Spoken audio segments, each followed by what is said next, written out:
Steve Bannon, a one-time top advisor to former President Donald Trump, has been found guilty of criminal contempt of Congress. He says he plans to appeal, but still faces up to 2 years in federal prison. Former federal prosecutor David A. Katz joining me live now to talk about what this all means. Good to see you, David.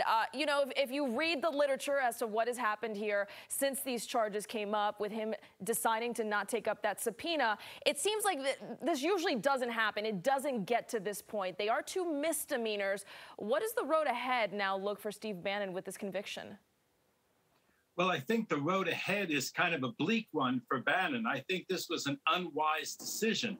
He wanted to be a rebel. He wanted to show defiance, but he didn't do it in a way that he really gave himself very many legal options. So I think that, to summarize, I think his appeals will be unsuccessful. I think he'll get about 4 to 6 months in custody, and I think that he'll end up serving it. And while they are misdemeanors, he won't be a convicted felon. This is not exactly, I think, the way that he wanted it to go down or to happen. I don't think he preserved the issues well enough that he can win anything on appeal. And I think it is an important principle, regardless of the personalities, that you can't defy Congress. You know, the Democratic Congress would be pretty ineffective, and so would a Republican Congress if they couldn't get people to conform to the subpoenas. Now, someone can go in and take the fifth. He had the option to go in and take the fifth, but what he couldn't do is what he did, which is to simply defy them and go into contempt. He got punished for criminal contempt as a misdemeanor and convicted now of 2 counts and facing potentially 2 years in custody. I think more likely to get 4 to 6 months. Most defense attorneys generally say that you should not take the stand in your own defense unless they believe that of course, they did not commit the crime. And again, you said he did not plead the fifth. And he said he was going to go medieval and that he stands with Mr. Trump and the Constitution until the end. And yet we heard nothing from Steve Bannon. We only heard from 2 witnesses. His attorneys claiming that this will change on appeal and the conviction will be overturned. What does an appeal look like? On what grounds could they appeal?